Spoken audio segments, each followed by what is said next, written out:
Hi, and welcome back to the Chase and Pass Golf Podcast, which is in association with Bunker Brigade Golf Apparel.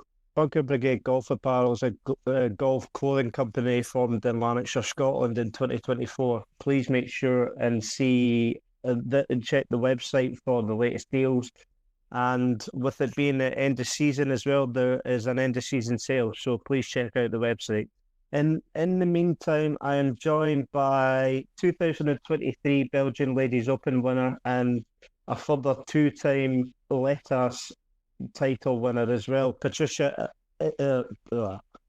Patricia Isabel Schmidt. Sorry, that was a mouthful. I don't know what happened there, but Patricia, you're actually in Bangkok, Thailand right now.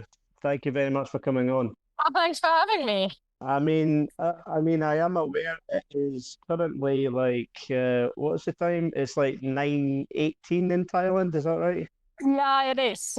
So how has your holiday been to Thailand? I believe it's a last minute getaway. Yeah, it is. I mean, we played last week in Taiwan, and as a lot of people probably followed the news, we've only had a 36-hole tournament because of all the rain that came down. And then we were planning for the in-between week to go to Vietnam, Da Nang. And that one looked even more rainy than Taiwan. Like, it looked like we're probably not going to be able to leave the house and play any golf. So Sunday night we had like a team meeting for all the girls, the six of us that were planning to go there, and said, okay, I mean, there's no chance we're going to be able to go there play golf. So Sunday night we rebooked everything and booked a hotel for Bangkok, booked flights, and here we are.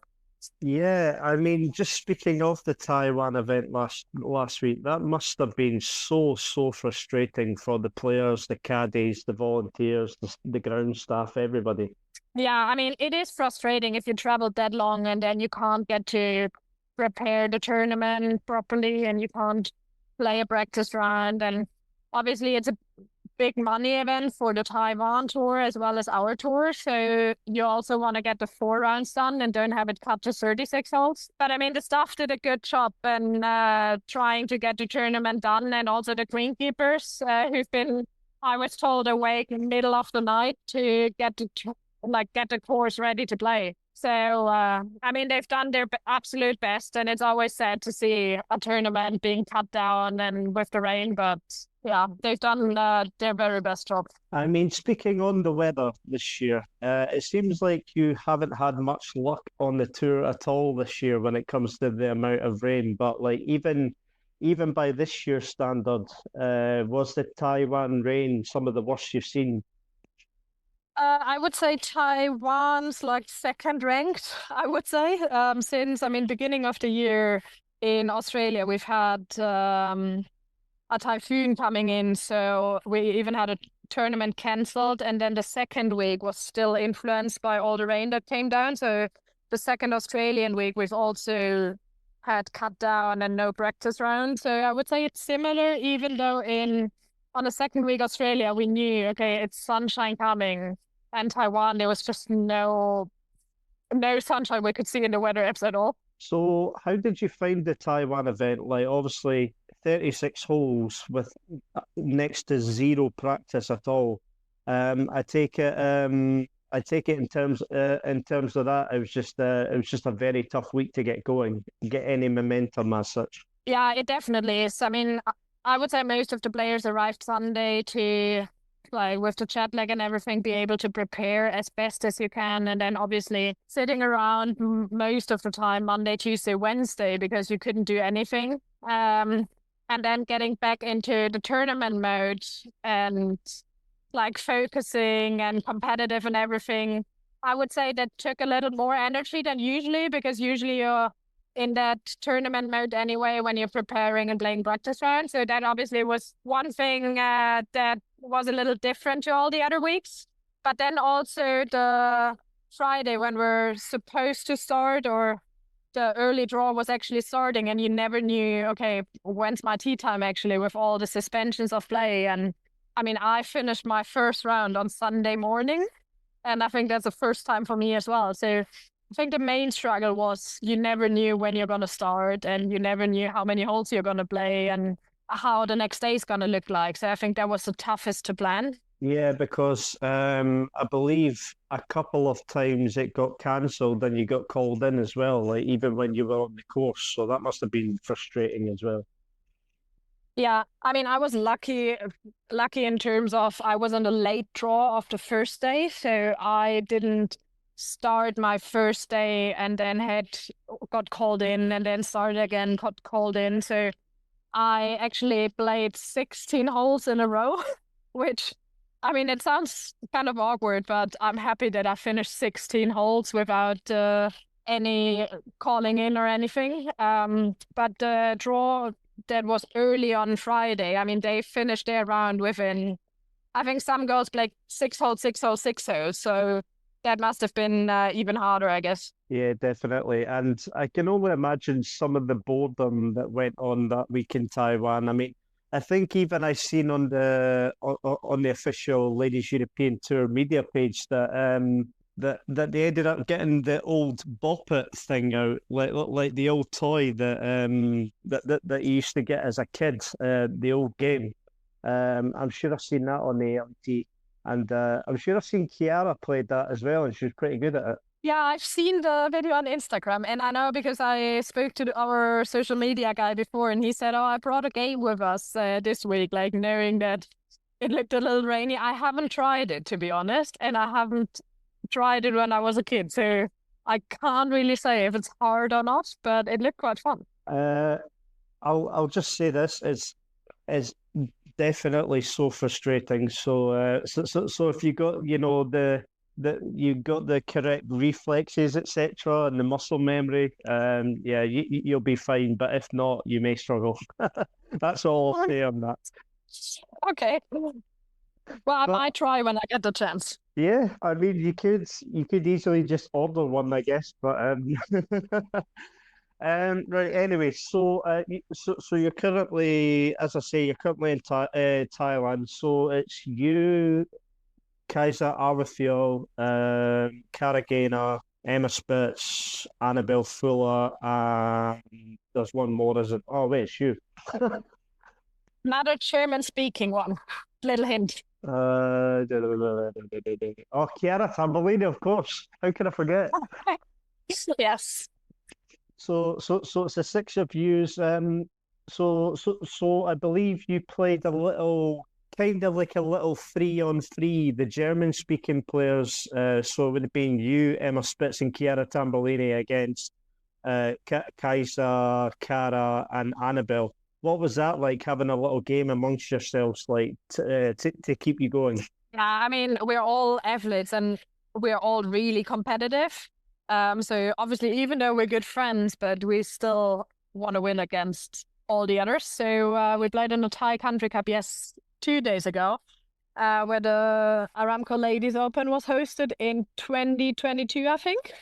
So we said, usually, I mean, we're having Aramco teams as 4 people playing in one team. So since we were only 6, we played 2 out of 3. So the 2 best scores each hole were counting. And we've actually, so the winning score was -16. So actually fairly decent, even though we're only 3 people. So we're already joking like, oh, let's just play those teams next week.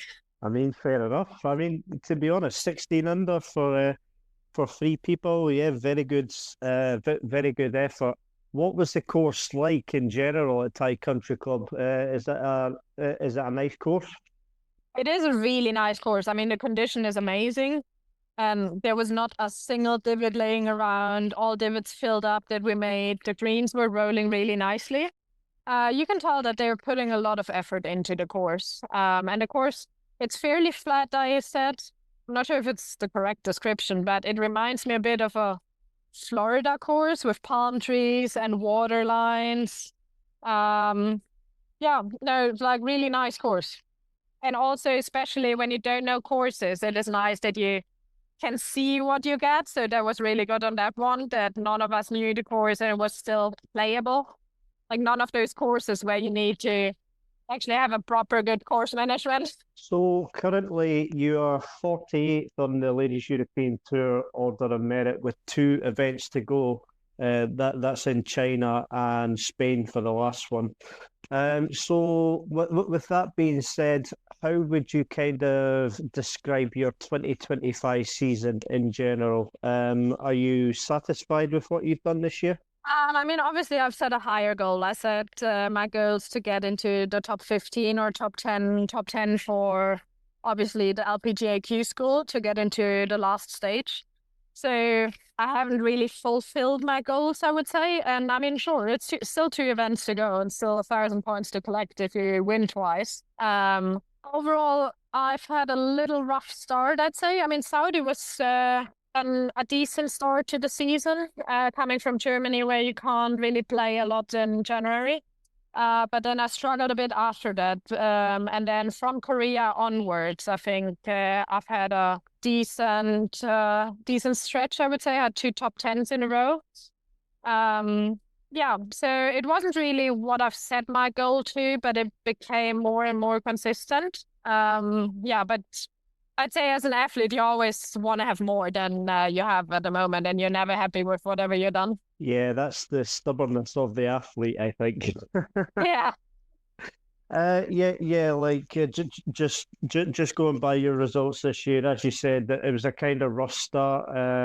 Like a decent finish in Saudi, and then as you said from Korea. So 46th at the Korea, 25th at the Dutch Ladies Open, then the 9th at the Jabra Ladies Open, 6th at Tenerife Women's Open, 46th back home in Germany, 12th at the Irish Open, and 17th at the Aramco, and 15th at the Lasea. So it's like as you can gauge from that summer of events, it's pretty solid going. Yeah, I think during the summer was actually fairly consistent. We just gotta get the international ones going a little earlier, like get some of those consistent good finishes beginning of the season already. I think what really helped me towards the middle stretch or my top 10s, I've had a really solid driving, and then my putting improved quite a lot, which I usually had a lot of green in regulations, but then just couldn't hold out putts. So I think that's something that actually became better. Like in my good weeks, I've actually made a decent amount of putts, and in my bad weeks I've still managed to make a couple, which before, I think in my bad weeks I didn't really putt too well. So I think that's something that actually got way better this year, my putting and my driving accuracy. So yeah. So just a quick question, actually. Sorry. So with your with your best finish of the year, 6th at the Tenerife Women's Open, what did you think of that whole setup, the whole course setup that week? I mean, it's hilly. We'll give you that. It is hilly, and I think we looked it up. So I have to lie, but I think it is an uphill par 4. So from that green, it must be middle of the front line, like 6 maybe, down to hole 11. I think we measured in Google Maps, it said like 270 meters height difference. And obviously, as a golfer, you're not walking straight up and straight down. Like you're walking right and left and right and left. So if you double that, then you walk 540 height meters if you would walk straight up and down. I mean, it is a lot, and your calves could tell by the end of the week. Yeah, I was going to say doing that walk multiple times that week as well. Like even going up that way, you like you would think you were going up a mountain rather than a golf course, to be honest. So. Yeah, especially you're going up and down a mountain in, I think, what was it, close to 30 degrees, around 30 degrees. So yeah, I was really, really happy having a caddy that week. I think pushing a trolley would be absolutely exhausting. Yeah. I mean, I have to kind of feel for the caddies as well that week because that was a brutal walk. Yeah. I mean, I feel for every caddy who's carrying a tour bag anyway, because I think I wouldn't manage to carry it the whole week, but then in Tenerife carrying a tour bag's like, yeah, that is amazing that they can do that and still think clearly and work. So yeah, good job to the caddies. So you've got the Aramco China coming up next week, and then you've got the Andalusia Costa del Sol Open de España, which should hold good memories for yourself because last year you managed to get a top 5 finish there. So especially in the event in Spain? Are you looking forward to going back to somewhere where you finished really well? Yeah, absolutely looking forward to Spain. I mean, China, I don't remember what my finishing was last year, but I know I finished fairly good in China as well. So I'm actually looking forward to both courses. I'm going to have my coach on the bag, which I really enjoy because he just knows my game by heart. So I'm going to have some extra support there. And yeah, really looking forward to both courses. And you were saying about the Andalusia kind of layout of the course. It's a kind of tale of two nines as such. So you got so you got one that's quite hilly, and then the other one is just proper flat. Yeah, it's like I feel the course looks like it's two designers or like one designer who really loves two layouts and he just couldn't decide. So he was like, might as well do both. It's like one nine holes that is that is pretty flat and does have a couple palm trees, but there are some holes that just look the same, and then the other nine they're more hilly through the trees. So yeah, it's a nice, interesting course with two different layouts. So going back to your story and your journey, so you're from a small town in the south of Germany, so just outside of Stuttgart, I believe, which is Goppingen. Is that correct? Yeah, that's right. Well, I'm actually from an even smaller one, but Gopping's the little closer, bigger, like the next bigger city. Okay, so like growing up, like just kind of outside of Stuttgart, what was that like? Like what was your kind of, best memories from your time, from your time growing up? I mean, I'm not really a city person, which probably comes from growing up in a really, really small town. I mean, if I'd have to guess, I'd say it's probably around 2,000 people living in the city that I grew up or town that I grew up. So my memory as a kid's like, you can just go out and play. You don't have to worry about any traffic. And we're playing on the fields. I was actually driving with one of those big cars that you have when you have farms, like just going to the next farmer. And yeah, it was just pretty free childhood, I would say. You could just walk around and didn't have to worry about anything. Then how did the game of golf, like the idea of the game of golf, come to you, and like how did you get started in the game?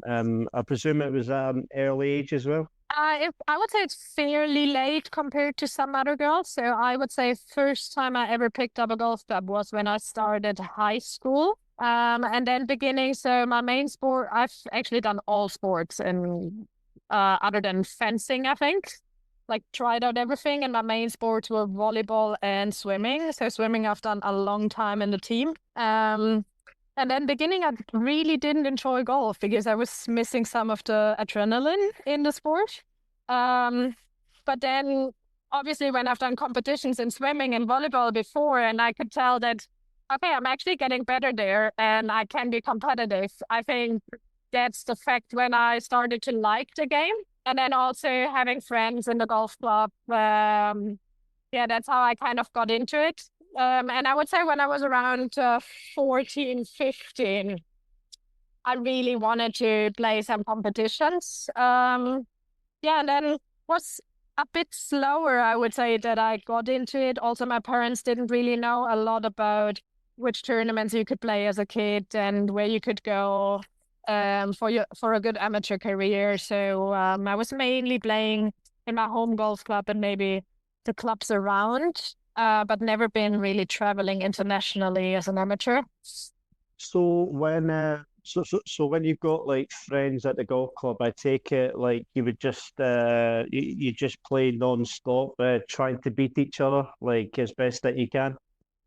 Yeah, I wouldn't really say non-stop. So it was more like it's just how other girls probably need to go to the cinema. We were just meeting on a golf club. And I just really enjoyed my time there. I just really enjoyed being outdoors and enjoyed the summer camps and the junior practice, being around with some others. And I think I had a really good coach in my junior years who brought me a little closer to the competitive structure of how you practice and everything. And then with through him also started playing some more like international events. I played in the German International Amateur a couple times, and then played in Switzerland, and obviously the German Championship. And I think then it was the time when everyone slowly decided to go to college. So I realized I really wanted to go away after finishing high school. So I realized I could actually get a scholarship through golf. And I think that's what pushed me a little to practice even harder to get a scholarship and be able to go to the States for studying and playing golf. So you went to the Armstrong State University in Savannah, Georgia. Um, what was that experience like going over to the States? Because like I think quite a lot of the girls that I speak to on here, it seems like the correct decision is to always go to the States rather than, stay at home. I mean, it was a really nice experience. For me, it was the first time going to the States. I've never been before, so I didn't really know what to expect. And I've also not done a course, like a visit to see what the school is like.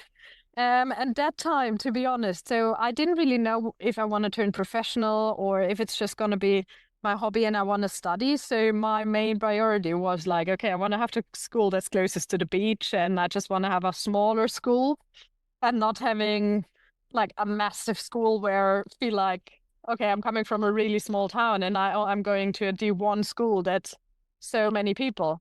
But then being in Savannah, like a really small and old town, and then also the team was really internationally, I absolutely enjoyed it. And I mean, I loved being there, staying on the campus and the team practice. And yeah, I just really love those team things in sports. So really enjoyed my time in Savannah. What would you say was your best memory from being in Savannah? Like, it could be anything from what you can remember. I would say the whole team practice, like the waking up in the morning, 5:40, 4 or 6 a.m. workouts, and then going to class, and then you're having lunch together, and then you're having team practice together, like just doing everything as a team when the sport's actually a more individual sport. Like the whole team thing behind it, the whole motivation, like you're motivating each other. And I think that's the main thing, like just doing everything together and thinking as a team. So, with it being in Georgia, did you ever get to, visit Augusta at all? No, never been there. Sadly, never had that experience. Is it, is that still one for the bucket list, do you think? Yeah, definitely. I mean, it's you either go there for a tournament, I guess right now you either go there as a women's amateur or as a men's professional. So right now, not really sure how I would get it, but obviously it's one for the bucket list. So Yeah, I mean, I've seen quite a few of the so I think it's mainly LPG tour players that can get into, the Masters and stuff, and yeah, they somehow seem to, sneak in and have the greatest experiences. So you never know. Maybe some of the LET players go over and then you can tag along. I don't know. yeah, yeah, maybe we'll see what the future brings. It would be nice. And after Georgia, you went back home to the University of Stuttgart as well. Was that always the plan? No, it wasn't really. So, I mean, since I didn't actually plan to turn professional, I said, okay, I also really want to have a degree that I'm interested in and study what my passion is. So my major in the States was physics, and then I changed to mechanical engineering, and I just realized that studying mechanical engineering in the States plus playing college golf doesn't really work out too well. And also my coach said I'm just the first person to do it, so he doesn't really know how all that works with the classes. So after a year, I've decided to finish my degree at home. And I mean, I would have loved to stay longer, but on the other side, I've had the experience, and then I could finish my degree and still do golf on the same time at home. It just took a little longer for the studies, but I've pretty much seen both worlds now: German university and sports type in the States. And so you graduated from Stuttgart University in 2020 in the very weird circumstances, the very weird year as such, 2020 COVID year. Yes. What was that? What was that experience like as well? That must have been like super, super weird. Yeah, so actually I was really lucky. When so in my last semester, I've only done my final paper, and you have to decide on a final paper topic uh, before the end of the year before. So I've decided on one to be able to practice more and be more independent on when I do things. I've decided on a research paper.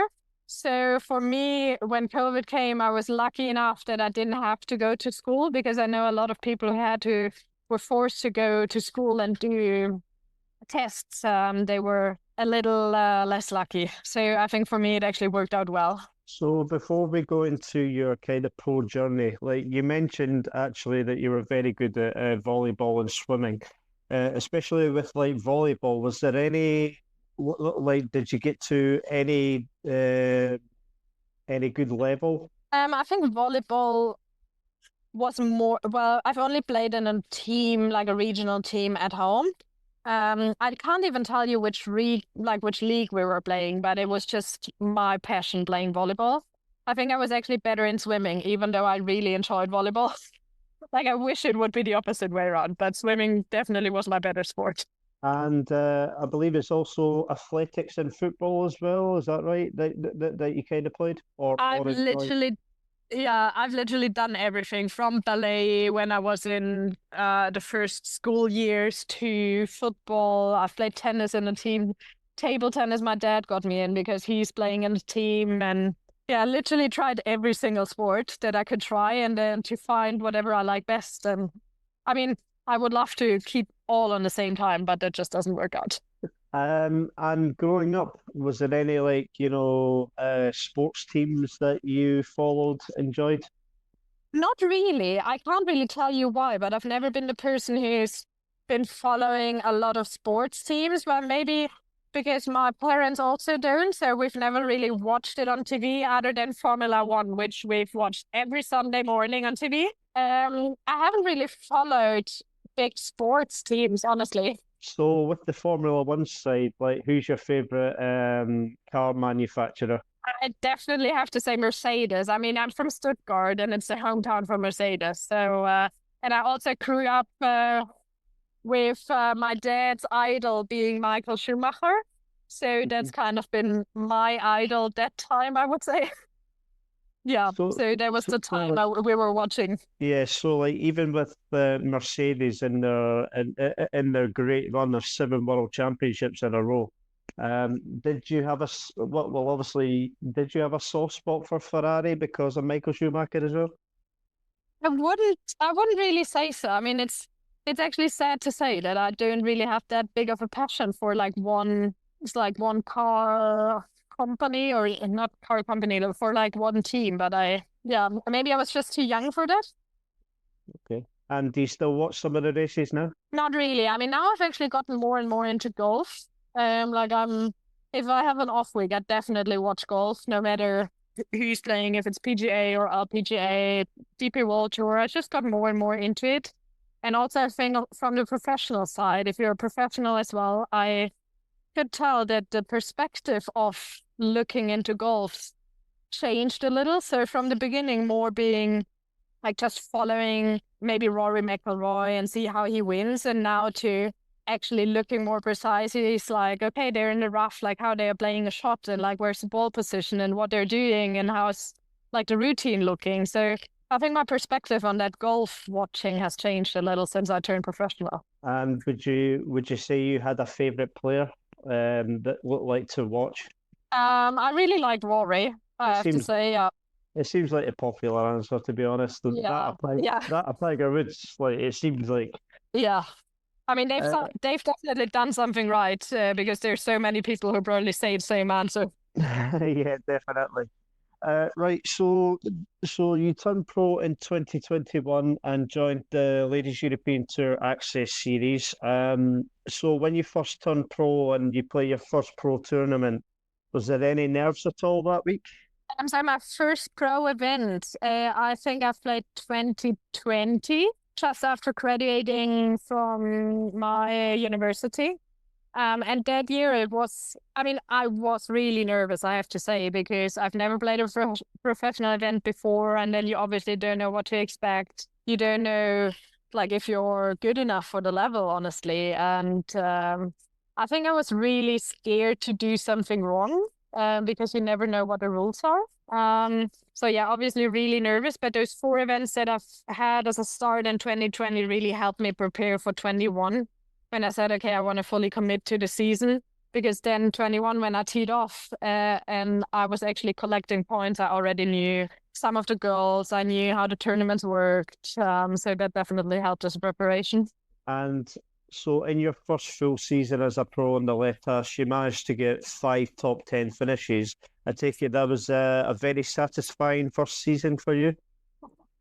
Yeah, I mean, first season has been nice. And I think I wasn't really, like, at beginning of the year, I didn't know if I'm going to manage to get my card. But then finishing really close to it, actually, and qualifying for the final stage was definitely a good first season on tour. Yeah. And then the good run of form comes into 2022. So you have a second at the Flumserberg Ladies Open.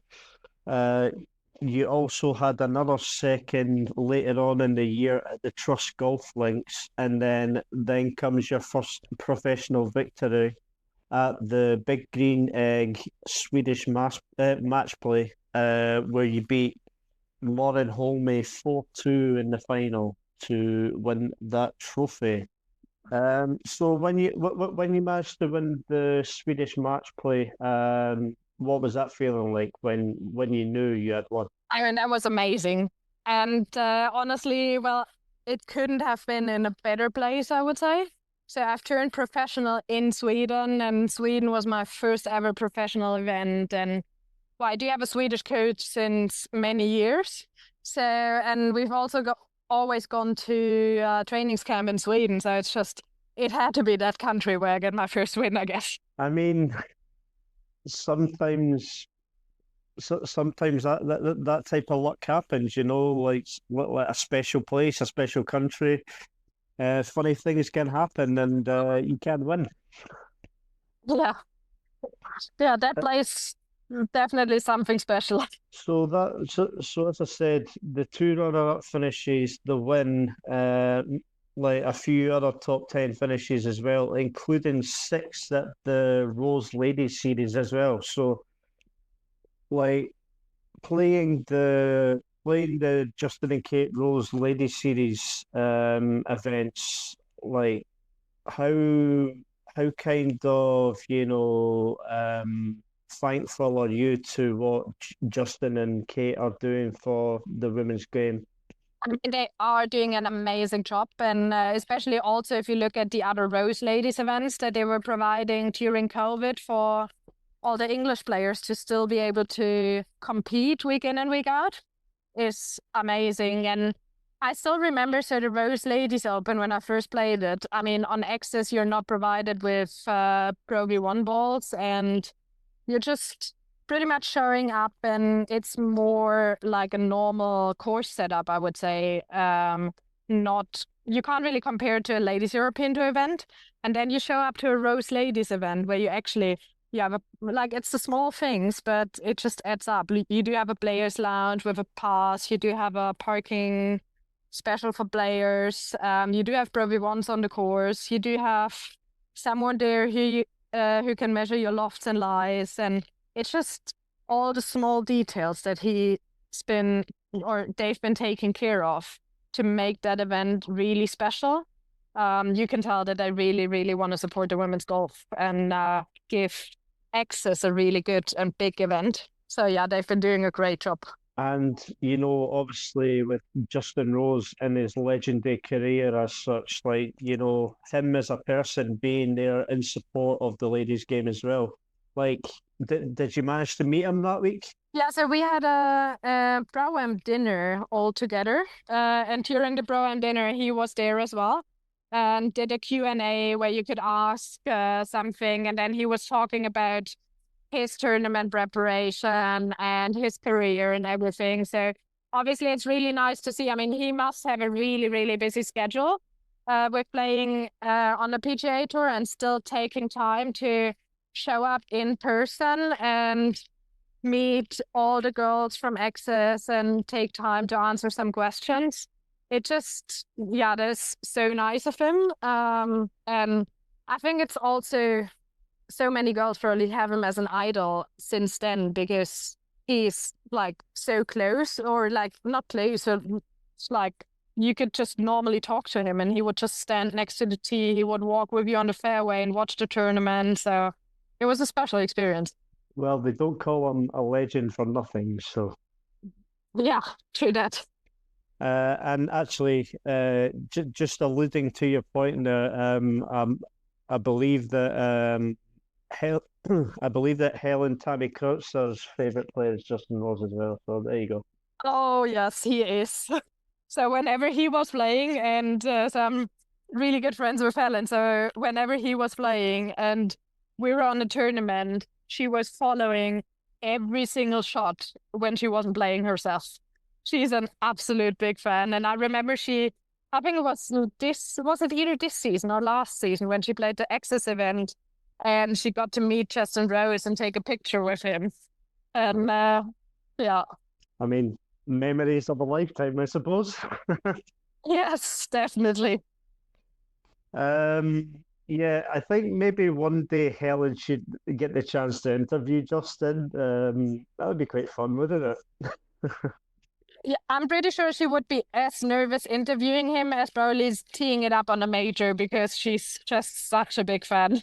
Yeah, I think so too. That's why I was kind of mentioning it. To be honest, to be honest, I think even if Justin was to come on here, that probably no chance. But I'd be so nervous as well. Yeah, I guess that's normal when you meet one of your idols. Yeah, definitely. And to finish the year on the LETAS tour, you finished ninth at the Kalati Ladies Open, which with that good result as well, which meant you got your LET tour card as well. So how would you sum up that season in general in 2022? Like obviously with the win, 2 seconds, multiple top tens, and winning your tour card, it couldn't gone any better. Yeah, I mean, it couldn't have gone any better. Obviously, I've planned to get my tour card the year prior. So I was planning to play Q school and broke my elbow a week prior to flying to Q school. So then I had to go to Access another season, and then I've had a phone call with Anna Laraneta, who's organizing whole Access, and then she was like, honestly, I think for you, it's going to be really beneficial playing another year in Access to get you ready. And I think you're really learning from it. And then that time, obviously, you can't really see it. But after that season, I have to say she was like 100% correct, because the 2022 season compared to 21, I've been growing a lot as a player, and it just helped me a lot to get through Access and know like how many top fives you can get and you can win. And yeah, especially the win, I think, helped me learn that I really belong to the tour and I'm good enough to play there. So yeah, getting the tour card was a dream come true that year, and obviously it provided me with the job that I have now. Talk us through making your full LET, your full LET first start in Kenya of all places. I mean, not much better, when it comes to like the wildlife and all that stuff, the views, etc. Not much better places to start off, I don't think. Yeah, I mean, it was a great tournament to start off. Obviously, also, I would say a little nervous tournament to start off, because it's one of the countries that one of many that I've never been to before I started playing on LET. So I'd say I was really nervous it was pretty much the same as playing my first Access event. I didn't know anyone on LET other than the girls that I graduated with from Access. I didn't know any of the staff. I didn't know how everything works out on the LET and how the rules are. Was a bit nervous to do something wrong. and then also a new country. So I think it was a week where I had so many different pictures that got to my mind and everything that I tried to soak in and everyone that I tried to get to know. And I think Helen Kreuzer, because you mentioned her, she was actually one of the first German girls that I met, and she was showing me around a bit. So really grateful for her to help me out in Kenya. And it's like, okay, so this is our tournament director. That's how it works. So let me know if you have a question. Yeah, I felt like the first day in school, honestly.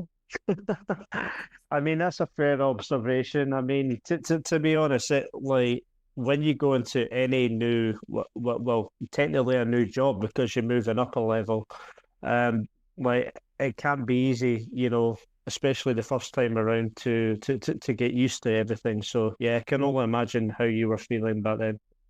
Yeah, it was definitely a nervous feeling, I have to say. Well, a really positive nervous feeling because you're actually starting an LET, the tour where you've spent so many hours working for being able to start there. But yeah. Even though you were quite nervous, did you get any photos with a zebra or a giraffe? Oh, I did. I definitely did take every single opportunity I had to take a picture of a giraffe and zebra. I think I did spam our family chat a bit with all the pictures. They might have gotten a little annoyed of me, but yeah, I definitely did take every opportunity. How many pictures are we talking into this chat? About 20? How many zebras are living on the course? That would probably sum it up. And then every zebra probably twice from every possible angle. So yeah, I mean, it was an amazing tournament. Yeah, I'm actually sad we didn't have it as a start again. No, it wasn't. It is an amazing tournament. So you finished 20th at the Aramco Series Singapore. Like to have that kind of, first top 20 on the tour, does that set you up, especially in terms of the confidence that you do belong here as such? I would say I was still questioning myself after that a little. I mean, it obviously was a really big push finishing top 20. And also it was my first international event and the first Aramco team series. And the Aramcos are usually a little bigger than all the other events. But I still wasn't really fully convinced, okay, you can be on the top there. But then within the weeks after, and then playing the Trump International, so the next Aramco series, I think from that point onwards, I actually felt more and more confident. And I felt like, okay, you can actually compete here and you can be in the top 10 regularly. So talk us through the summer of 2023 then. So your biggest career highlight is obviously winning the Belgian Ladies Open at Naxele Golf Club. I probably got that wrong, to be honest, but I think Naxele. that was pretty good. Yeah, Naxele. I think that was pretty good. I mean, my pronunciation is terrible, so I do apologize.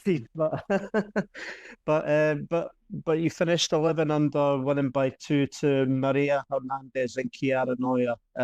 So as you said, they're kind of, after Florida, gaining a little bit of confidence. Did you think that you could win on the LET in a short space of time? I think if you would have asked me before that week, I probably would have said no, just because I was a little too shy to say, oh yeah, surely I'm gonna be able to win. But I talked about it with my coach actually in Trump, and then he said, you're having everything in your game right now, and you just have to trust it that you're gonna be able to be in the top. And then the week after, I won in Belgium, and I think Belgium was actually the tournament where it clicked in my head that I knew, okay, you're able to win here and you're able to be on the top. Yeah. So, I mean, that's obviously an amazing memory I have. And I think that's one that I'm going to have for my lifetime. Obviously, there are going to be some others coming, some more wins coming that I have in my memory as well. But yeah, that week has just been amazing. Yeah, talk us through that, whole experience of Belgium, still being like your rookie season on tour, but being in contention on the Sunday. Like what was that whole experience like on the Sunday as well, knowing that you have a chance of winning? So on the golf course itself, we didn't really have a lot of leaderboards. And I think that time I was still the type of player being a little nervous when I would see it's like, oh, I'm actually leading the tournament, because I've just not been in that position too many times before. So going down the stretch, I mean, I knew I was playing really good golf and really solid golf. And I remember on one of the last like 5 holes, I think, I've made an eagle, like birdie eagle or something in that kind. So I obviously knew I'm playing good, but it was funny. So then there were more and more camera people coming, and I knew Chiara Noia was playing really well as well. So I thought, she must be leading because there's so many camera people coming. So I actually didn't realize it was me they were coming for. And I think since it was my rookie season and the first time I was in that position, for me it was good that I probably wasn't aware of it.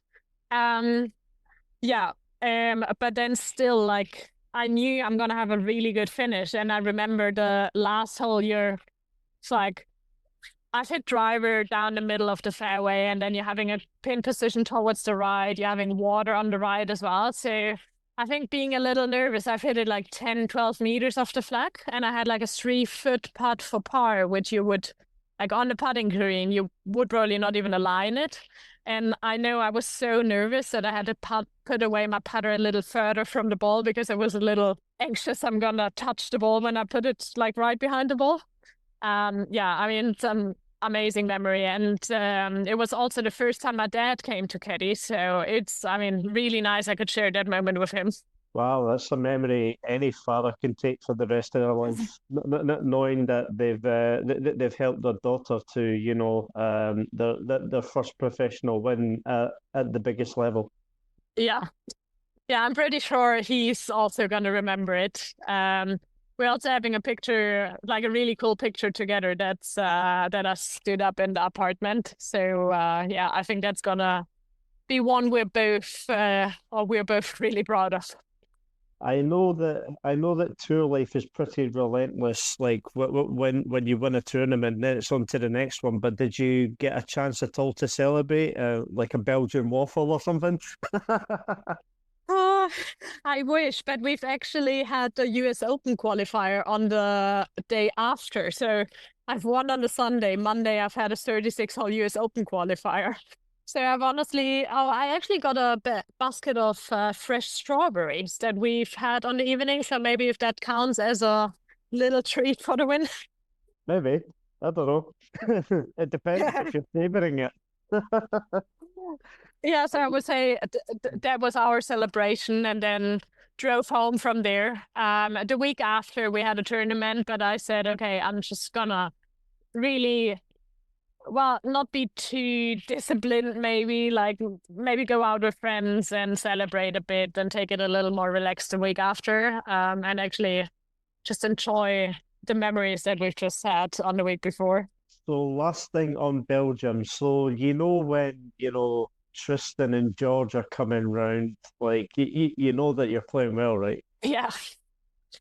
Yeah, true. I mean, when they're coming around and then cameras coming around, you usually know, okay, you're doing something good at the moment. But as I said, like, you don't really have leaderboards, and I didn't open the LET app to check the leaderboard. So honestly, my first impression was that, oh, yeah, it's someone of my flight. Like, we've all been playing really good. So I thought, oh, someone of my flight's leading. Like, I've never had in my mind that it was me they were coming for.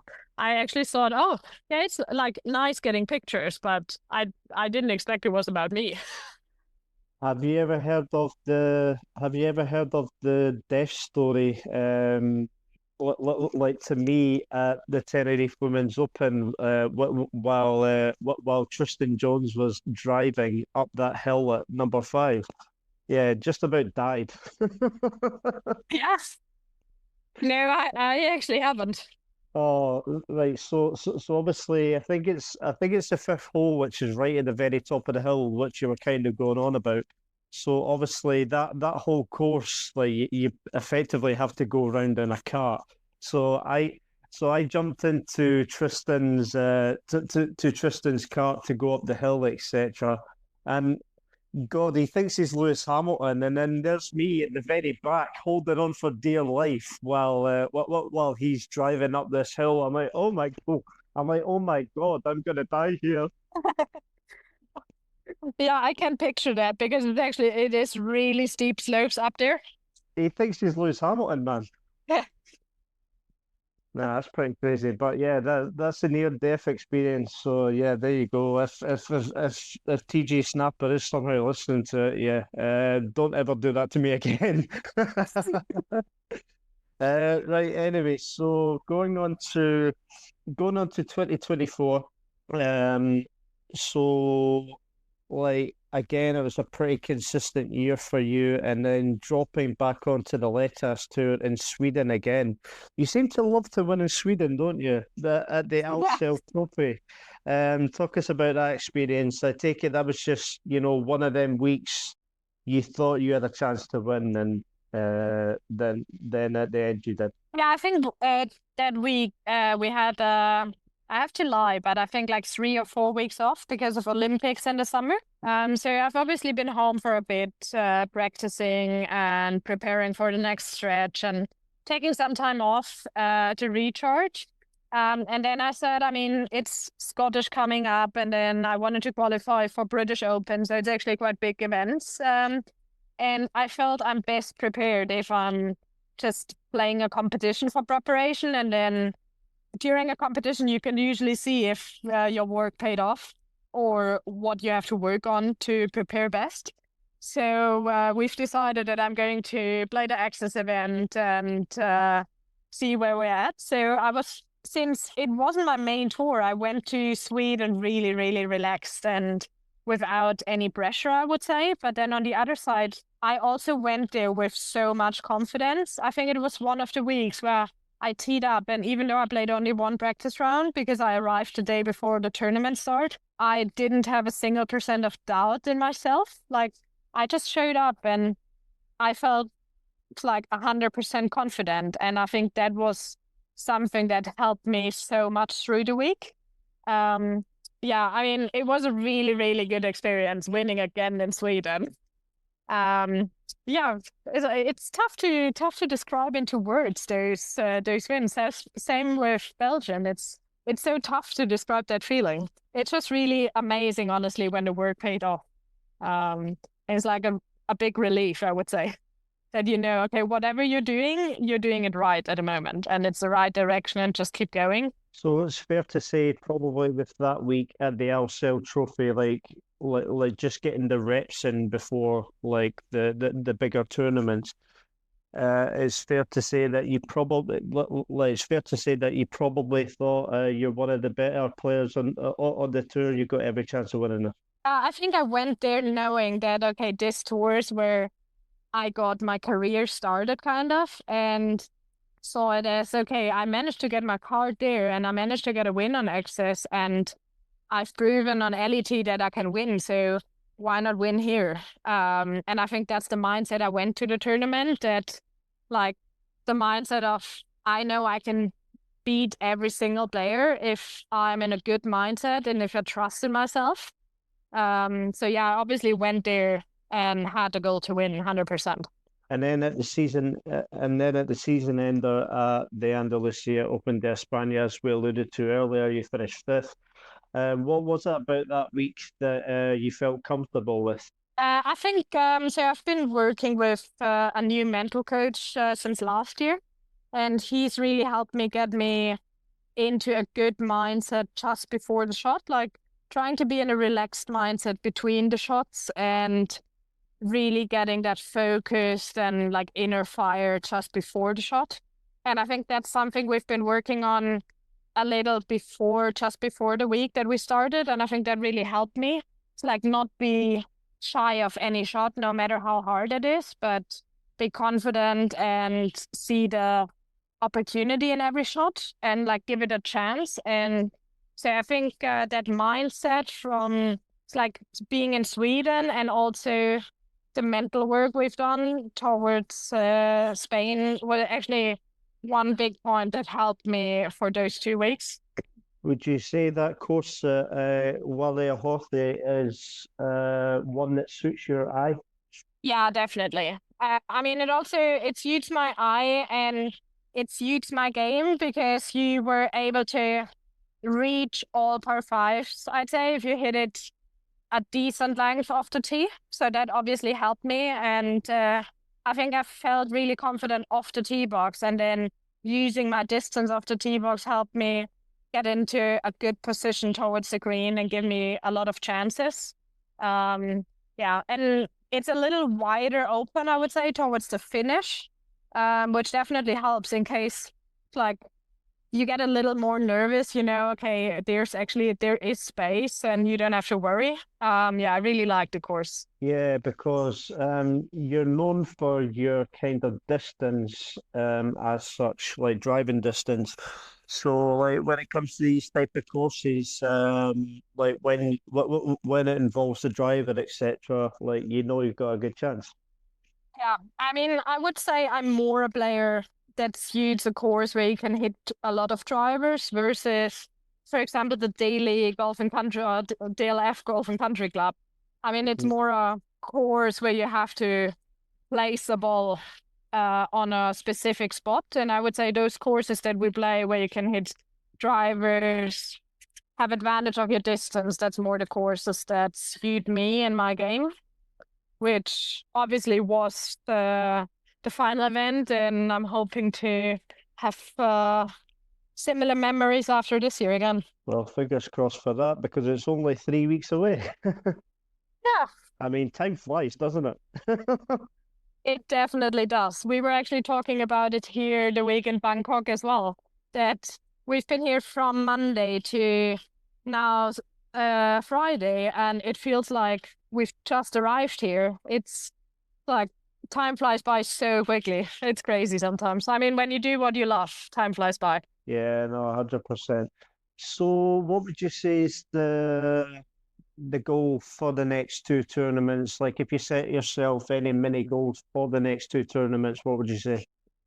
I never really set a position goal. Like right now, I don't really go into a week and say, okay, I would really want to be top 5 or I really want to win, because I always say it could be I'm shooting minus 20 in 3 rounds, but then 15 other girls are having the tournament of their lives and they're still beating me. Then I guess I would have played amazing golf, but I still wouldn't have achieved my goal. So I'm usually not setting a goal in terms of position, more in terms of, okay, I really want to prepare it the best as I can and know I've done everything I can. And then especially mental perspective wise, I'm saying like, okay, my goal is after the tournament to be able to say I've given every single shot the chance to be really good, and I've not had a single percent that I didn't trust. And like, I just want to be able to say, okay, I've done everything that I was able to do. Oh, that's understandable. And so when the season is finished, what type of stuff will you get up to? Like obviously it'll be coming up for Christmas time and stuff like that, but I don't really have any special plans yet. I don't even know where I'm going to celebrate Christmas this year. Well, obviously with my family, but we usually spend a lot of time in Spain during the winter. So I don't really have a big plan for that, but I really wanted to buy myself a bike. Like since beginning of the year, I've been looking for bikes. So maybe I'm gonna have actually some more time to go to a retailer and get one, since I really wanted to start getting into that. Yeah, so that's one of the things I want to do. that sounds interesting. Is bikes always been something that you've wanted to try? I guess. Not really, honestly, but I think my parents, they got into biking more and more lately. And I mean, I really love all sports, and biking's just like a road bike I've never really tried. So I feel since I've tried, I mean, I'm really happy to try a new sport. So I think that's maybe something that I haven't really done. So I want to give it a chance. Yeah, I mean, to be honest, I'd probably fall off, so I can't say anything.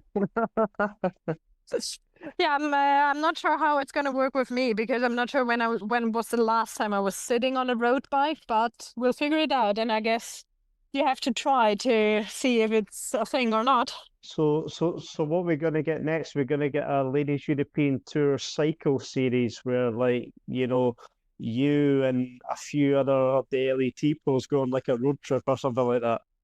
That'd be cool. Yeah.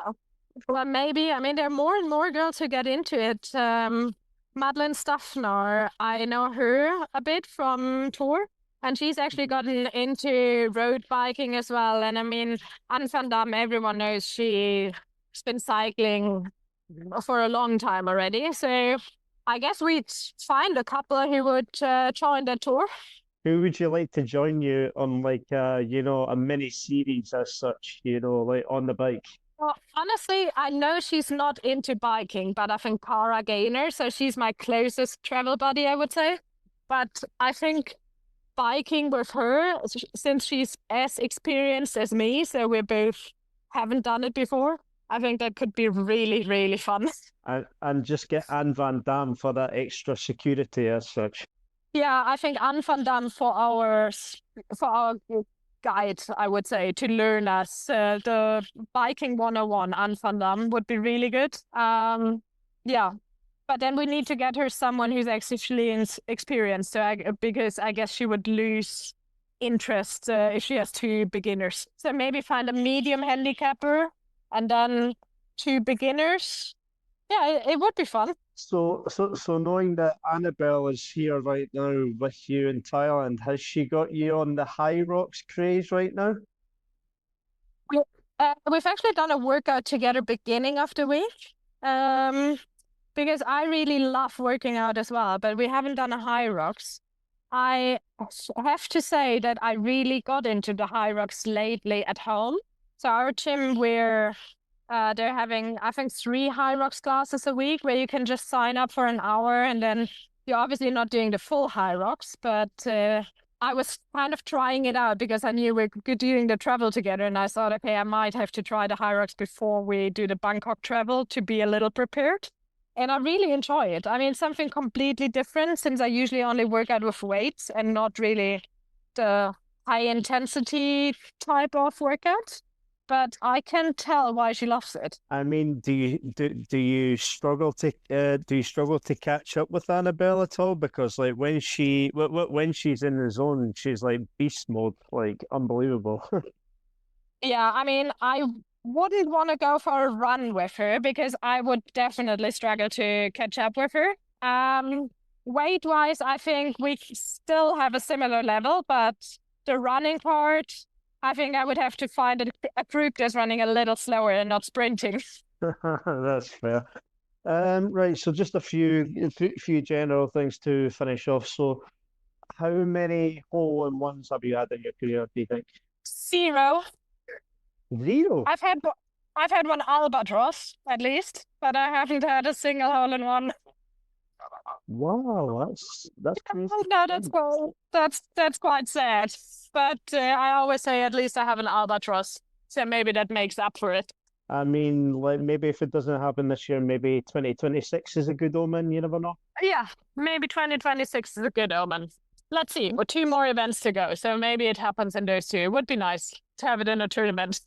So when you are either at the gym or you're on the range, what is on your playlist? Oh, that's a tough question. It depends on which week you're asking me, because I'm not really having a genre that I'm listening to. So right now, I'm the type of person opening Spotify and then just typing in whatever I want to listen to. So right now, I'm totally into 80s. So I'm having 80s or I'm having salsa music because I really enjoy the rhythm of like having a really loose rhythm. So yeah, that's the 2 go-to things right now, salsa and 80s. What about salsa dancing? Can you do that? Not really. No. Yeah. Have to pass. What would you say is your favorite cuisine? Oh, my favorite cuisine. Honestly, I think, well, maybe because we're in Asia right now and I'm so happy to have something else than rice, I would say Italian. Because I'm really looking forward to a proper good pizza as soon as I'm home. So I think right now I'm gonna say really good Italian food.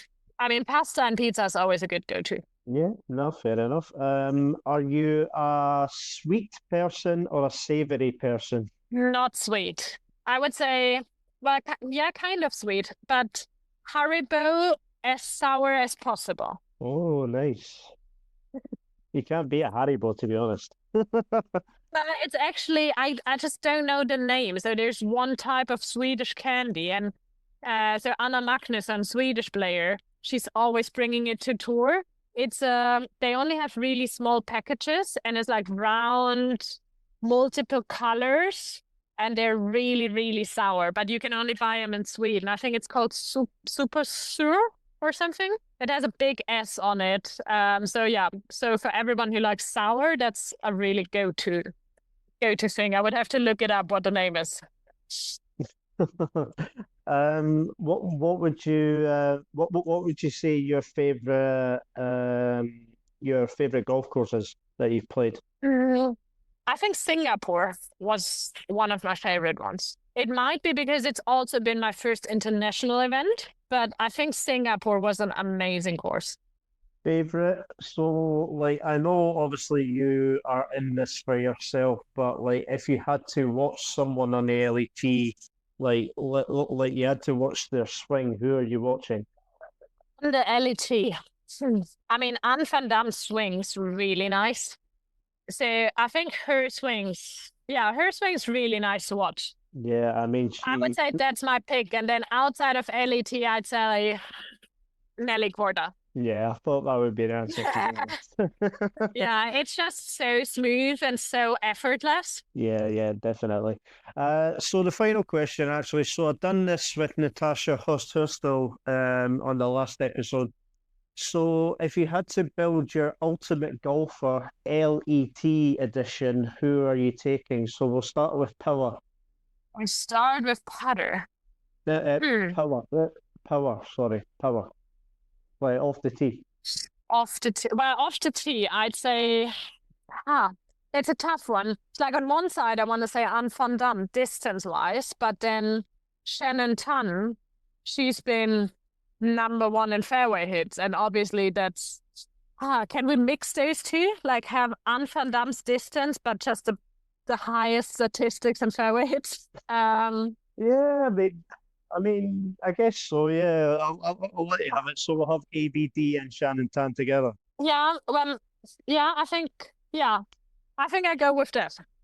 Undecided, depending on the course. So for approach play, who are you choosing? I think I would choose Cara Gainer, because she's Is that because she's rooming with you this week? Is that why?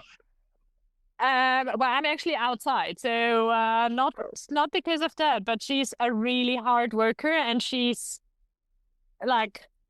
only happy with the best, I would say. So she's going to be working until she hits it really close. And I think her iron game's so solid and really consistent. No matter if it's windy conditions or sunny conditions, she's just a really, really solid ball striker. And I haven't really seen her ever hit it far off. I mean, she might hit it to, surely she's not going to hit everything to the pin, but I've never really seen her hit horrendous shots or hit it more than 10 meters off, I would say. So she's a really consistent, good ball striker. So for short game, like this could be a difficult one, but like who are you choosing for short game? Who do you think does have the best short game on tour? I mean, it's always a tough question because obviously you don't know every single player by heart.